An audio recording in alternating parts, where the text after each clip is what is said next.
सभी वहीं बैठो, इधर साइड आ जाओ, इधर साइड आ जाओ, वहीं बैठ जाओ। अरे आप भी बैठ जाओ, सबके पास आ जाएंगे, बैठ जाओ सब। एक साइड में आ जाओ सभी।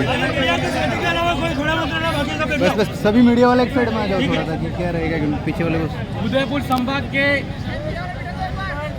डूंगरपुर जिले के अंदर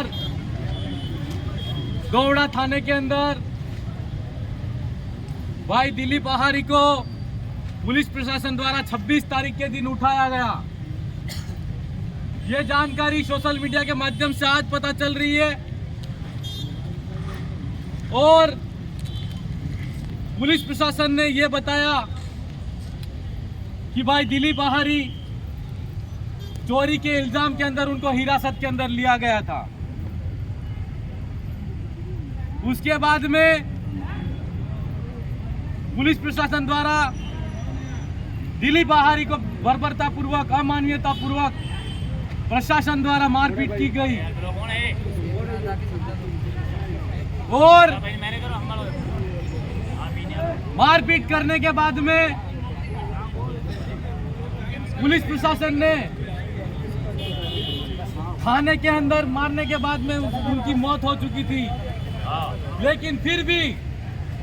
मरे हुए व्यक्ति को जीवित बताकर उदयपुर रेफर कर दिया।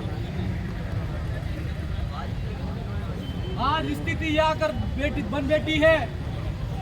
कि डूंगरपुर जिले के अंदर जिला मुख्यालय पर पूरे समाज का जिस दिलीप भाई के साथ में अन्याय हुआ उसके न्याय के लिए यहाँ पर पूरा समाज यहाँ पर जिस जाजम पर बैठा है। मैं इस अवसर पर यह कहना चाहूंगा कि यह हमारे क्षेत्र के अंदर मारपीट पुलिस द्वारा करने के बाद में मौत पहली घटना हुई है, लेकिन आए दिन पुलिस द्वारा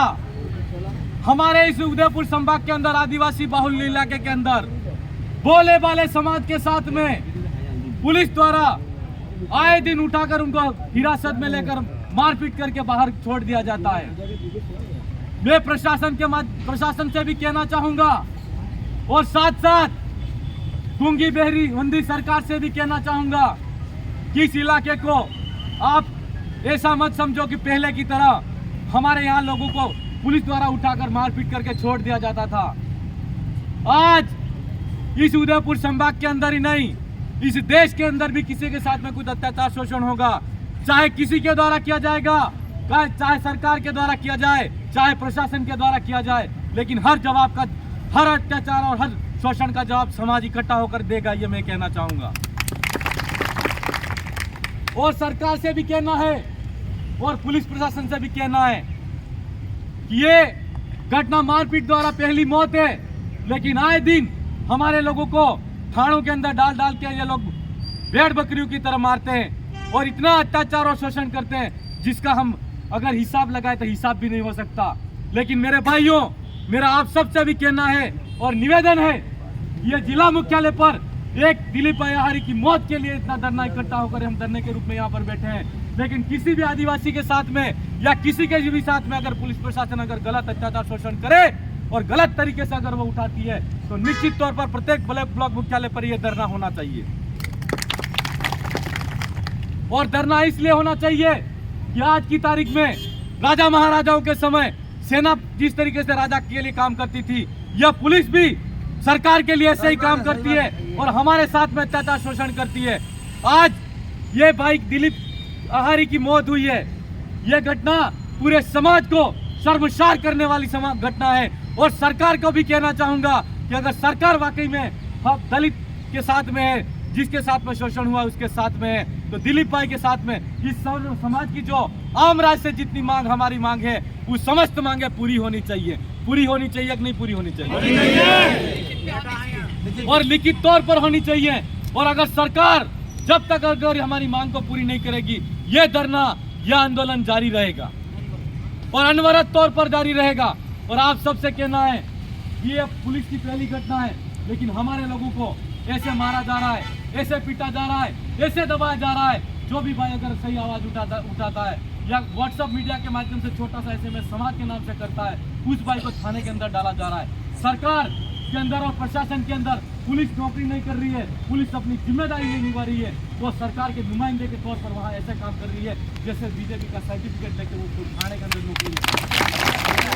और मैं प्रशासन को भी कहना चाहूंगा और पुलिस से भी कहना चाहूंगा कि अगर किसी भाई को इतनी हमदर्दी सरकारों की है और उनके अंदर मानवीयता मर चुकी है, न्याय मर चुका है और प्रशासन की जो पुलिस की एक जिम्मेदारी होती है वो जिम्मेदारी अगर खत्म हो गई है तो अपनी वर्दी उतार दो और पार्टी का टिकट लेकर लड़ो चुनाव। आज दिलीप बहारी को क्यों मारा? अभी सुनने में आया, रास्ते में भाई बताए कि एक उनको ये आरोप लगाया कि कहीं स्कूल के अंदर चोरी का इल्जाम लगा। मैं ये कहना चाहूंगा कि अगर पुलिस ही सारा काम कर देगी, दोषी को अगर मौत के घाट उतार देगी, तो इस देश के अंदर संवैधानिक संस्था है न्याय और न्यायपालिका क्या करेगी? ये सवाल हमारे सामने खड़ा होता है। पुलिस का सिर्फ इतना काम होता है, अगर कोई दोषी होता है उस दोषी के लिए वो समस्त सारी जानकारी जुटाए, सारे सबूत जुटाए और सबूत जुटाने के बाद में 24 घंटे के अंदर न्यायालय के समक्ष पेश करना चाहिए। क्या दिलीप भाई को 24 घंटे के अंदर न्यायालय में पेश किया गया? और सीधा हॉस्पिटल के अंदर दिलीप बहारी को पेश किया गया। क्या ये काम पुलिस का था कि इतने दिनों के अंदर उनको जेल के अंदर रखा और उनके साथ में बुरे तरीके से उन्होंने अमानवीय तरीके से मारपीट करने के बाद में उनको मौत के घाट उतारा गया? आज दिलीप भाई कोई प्राकृतिक मौत से नहीं मरे, उनको मारा गया है। और प्रशासन से मेरा कहना है और हम सब अगर लोग और उनके परिजनों से भी हमारी निवेदन है कि अगर सरकार सही काम नहीं करती है, प्रशासन अपना सही काम नहीं करता, तो इस देश के अंदर एक न्यायपालिका है, न्यायपालिका हमको भरोसा है। तो हमको निश्चित तौर पर अगर प्रशासन हमारी रिपोर्ट और एफआईआर दर्ज नहीं करती है तो न्यायालय के थ्रू हमको एफआईआर दर्ज करनी चाहिए। हमारे लिए सदियों से शोषण होता आया और लोकतंत्र की इस आज के युग के अंदर भी हमारे साथ में अगर शोषण होगा तो निश्चित तौर पर यह लोकतंत्र की हत्या माना जाएगा। मैं इस अवसर पर कहना चाहूंगा कि 1989 के अंदर ST/SC एक्ट के तहत अनुसूचित जनजाति अत्याचार निवारण अधिनियम बना, जिसके तहत अगर कोई भी ST के और SC के साथ में गलत तरीके से अमानवीय व्यवहार करता है, मारपीट करता है, तो उसके खिलाफ में उस एक्ट के तहत एफआईआर होती है और राष्ट्रीय अनुसूचित जनजाति आयोग तक हमारी सुनवाई होती है। और इस माध्यम से कहना चाहूँगा कि अगर प्रशासन हमारी बात नहीं सुनेगा तो निश्चित तौर पर जिन लोगों ने एक सरकारी संस्था के अंदर नौकरी करते हुए गलत तरीके से हमारे दिलीप बहारी को मारा है तो निश्चित तौर पर उन पर एफआईआर होनी चाहिए कि नहीं होनी चाहिए? जेल होनी चाहिए, जेल। और परिजन की मांग है और समस्त समाज की मांग है कि जो जो लोग इस थाने के अंदर दोषी हैं वो समस्त जितने भी कार्मिक हैं उन कार्मिक को तत्काल प्रभाव से निलंबित होना चाहिए, निलंबित सरकार करे, यह हमारी मांग है। और इस अवसर पर कहना चाहूंगा कि ST/SC एक्ट के तहत जो प्रावधान है उस प्रावधान के तहत जो भी भाई दिलीप भाई के साथ में यहाँ पर बैठे हैं और इन सब की भी मांग है और उसके परिजन की भी मांग है और जो संवैधानिक हमारी जो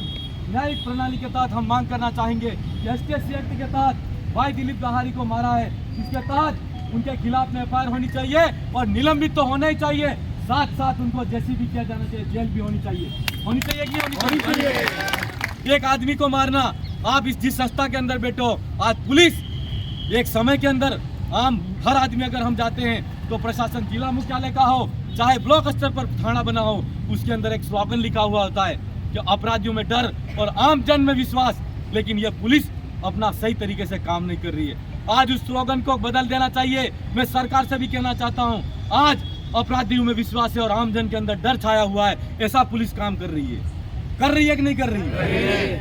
ये घटना हमारे सबके लिए बड़ी दर्दनाक घटना है, लेकिन इस अवसर पर यह भी कहना चाहूंगा कि आप सब जितने यहाँ पर मौजूद हो, जब तक परिजन के साथ में न्याय नहीं होगा, सरकार हमारी बात नहीं सुनेगी, प्रशासन हमारे से वार्ता नहीं करेगा और हमारी जितनी आम राय से जितनी भी लेटर हेड पर मांगे हैं उन समस्त मांगों को हम पूरा करना जब तक नहीं करेंगे तब तक ये अनवरत तरीके से धरना जारी हो रहेगा। आप सब यहाँ पर शांतिपूर्ण तरीके से धरने प्रदर्शन के अंदर हम बैठे हैं, कोई भी भाई किसी के साथ में उलझना नहीं है, प्रशासन अपना काम करेगा और हम हमारी मांग के साथ में यहाँ पर डटे हुए रहेंगे। आप सब यहाँ पर बैठो और इसके लिए मैं समस्त जितने भाई बैठे हैं और परिजन को मैं इस अवसर पर कुछ नहीं कह सकता, लेकिन दिलीप भाई को तो वापस नहीं ला सकते, लेकिन मन के अनंत गहराई से मैं उनके परिजन के साथ में खड़ा रहूंगा जब तक उनके साथ में न्याय नहीं होगा, ये मैं आप सबसे कहना चाहूँगा। इसलिए सभी भाइयों से मेरा कहना है कि आप शांतिपूर्ण बनाए रखें। निश्चित तौर पर सरकार से वार्ता होगी, प्रशासन के माध्यम से हमारी बात सरकार तक जाएगी और जब तक अगर सरकार नहीं सुनती है ये धरना अनवरत रूप से जारी रहेगा। धन्यवाद।